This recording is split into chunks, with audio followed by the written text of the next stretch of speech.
My name's Kesteven, and today I'm getting lost on rough stuffing tracks I haven't ridden for about 30 years. On Planet X's super capable, sweet riding, titanium, Tempest gravel bike.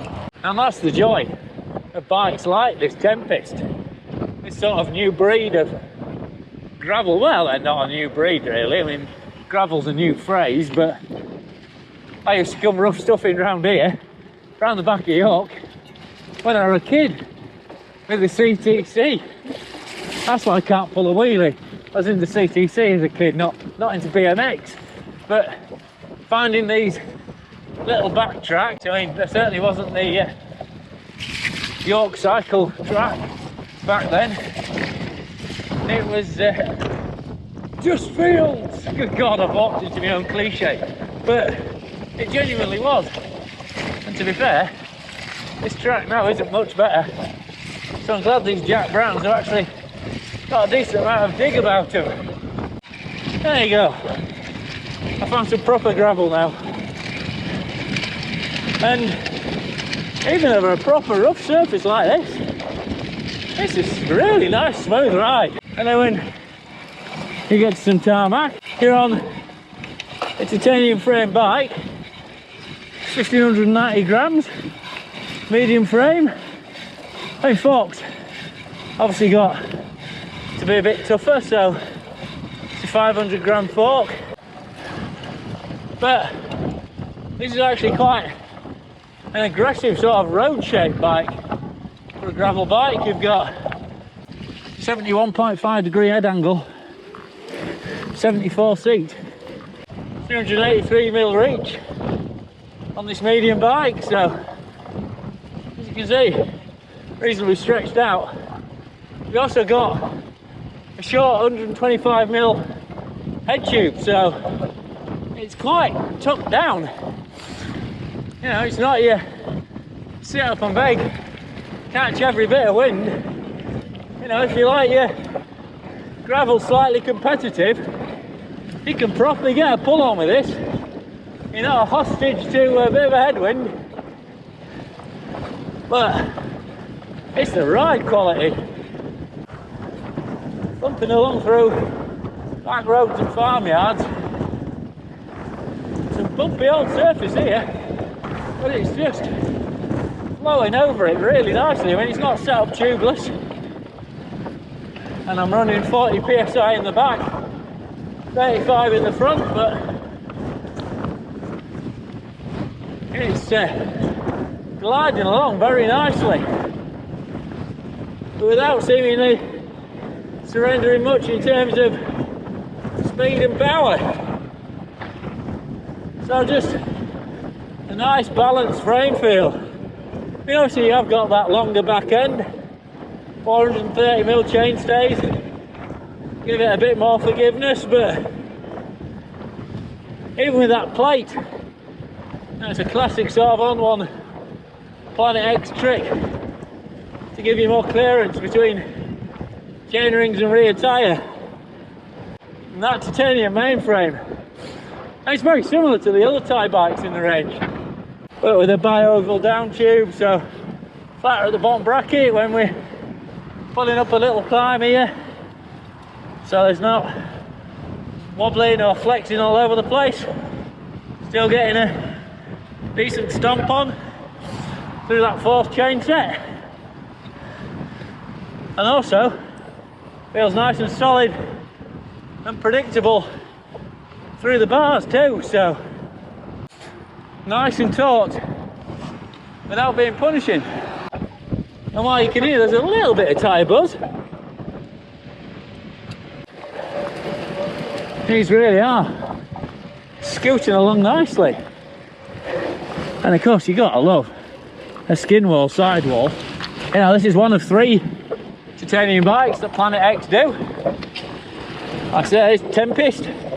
They also do the Hurricane, which is a 30 mil tired kind of all around sporty Vordax bike, and then the Spitfire rim brake race bike. But this has been a massive success for them, and I can see why. It's just a joy to just come out here and explore. I mean, look, yeah, their numbers say they should be fairly twitchy. But the way this bike rides, it's happy. Thumping along here over some lumpy bits. Hands free. You know, I've ridden lots of theoretically more capable gravel bikes that have been a lot more nervous than that. And they've just, you know, just subtle things like they put a 46mm bar on it for a bit more leverage, even on this medium size. And you maybe normally expect a 440. And this Selkoff fork is way more comfortable than a lot of really hiked composite forks I've ridden. And it's certainly a lot more sprung and floated than most alloy or carbon bikes I've ridden. And to be fair, a lot of steel ones, so it's not a total duvet ride, but it's still definitely a titanium bike. Could go around the corner, but let's see what's up here, because you've got that sequential low-range SRAM gearing. Let's play silly buggers. Let's just see what a single track is. You've got about as much idea as what's going to happen here as I have. But there you go. Therein lies the joy of a gravel bike. It's got a bit of grr and determination to its pedalling.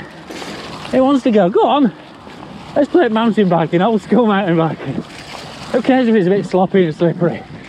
Let's go for it, for as long as you can see through that GoPro. All right, I see. Yeah, we're back at the track where we started. There you go. That's what that was, with a bit of exploring.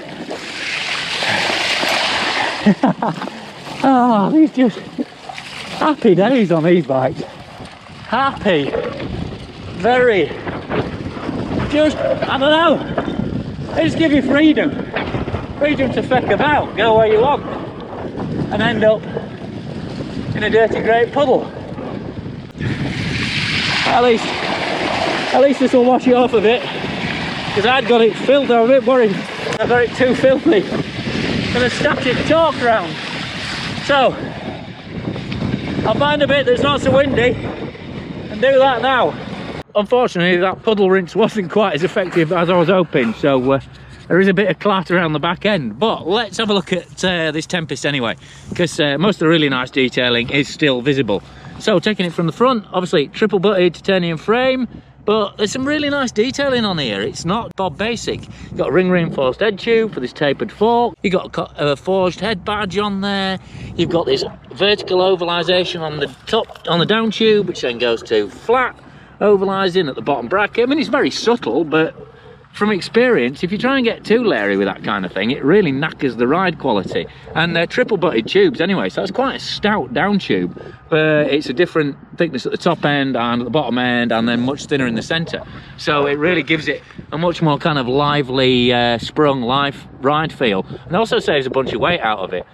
This frame is 1550 grams, so it's only about 50 grams heavier than the Hurricane, their road bike. But obviously you've got much bigger clearances here. I mean, that's a 40mm listed tyre. It's actually 43mm wide across the tread there. But you can, as you can see, I reckon you could easily go with a 50 or maybe even bigger there. And down the bottom, they've got this classic on-one plate in there that gives you, I mean, it's obviously looks a bit more agricultural compared to a tubular stay, but because it's just a plain titanium, well, basically a bit of titanium, thick titanium sheet, it's actually super strong. Plus you've got tons of clearance whether you're running a double or a single, and a fat tyre. And then you've got, you know, a nicely shaped ovalized and tapered stay coming off the back of it.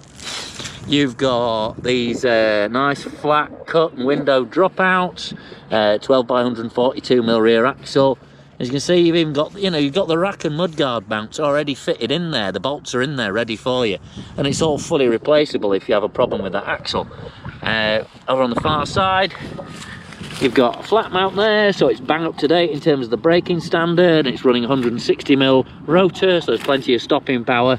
And again, up here, under all this muck, you've got your rack mounts, mudguard mounts, so it's fully ready to be a tourer or you know, your everyday workhorse. And they're actually stressed up to a 20kg maximum, so you can put a fair old amount of weight on there if you're touring without worrying the frame. It's a broad seat post, so again 31.6, so you can get your seat pack on there and load that up without worrying about overlising the frame or snapping the seat post or anything.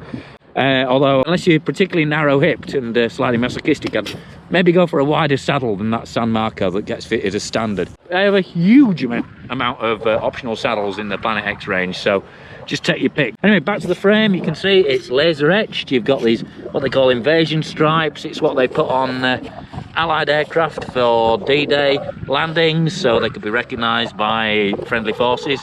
And obviously that, you know, the Tempest was one of the major ground attack aircraft of that period. I mean, it designed as a fighter, but it's a, you know, I have to say it's an absolutely spot on name for this bike. It's just, it was just a big, tough, capable aircraft, but it was also bloody fast. It was about the only piston engine fighter that could actually keep up with the V1 flying bombs, the German ramjet flying bombs, and they used to actually come alongside them and tip them over with their wings, so they wouldn't, you know, if they couldn't shoot them down, they just flip them over, flip them on their back, and they go into the sea. Anyway, I digress. What really matters here is you've got a really nicely put together full feature titanium frame for a bargain price, and then they put a really decent Selkoff fork on the front. Again, it's flat mount at the front. It's got your mudguard mounts there and up the top, so again, loads of mud clearance in there as well, and it rides really nicely, and that's the key thing. The whole bike just hangs together really well. You got these fulcrum wheels. Again, I think they're quite deep. They might be part of the reason it rides quite firm. But these rock and road tyres, these Jack Browns, I've been really impressed by these. Plenty of volume, they look great, and they're one of the few gravel tyres with knobbles on that do actually grip like they've got knobbles on. There's a lot that look like they'll lean over in a turn when you're playing mountain biking and badly let you down. But obviously there's nothing stopping you putting a slick tyre in there or just a faster rolling tyre, and that, you know, relatively low frame weight and that sharper handling will properly zip you along. You got this SRAM Force kit on there, or you can have it built up with Shimano, or you can put together a complete custom build. And whatever build you go for from stock, you've also got the options of changing your bar width, you know, changing little contact point details and stuff like that.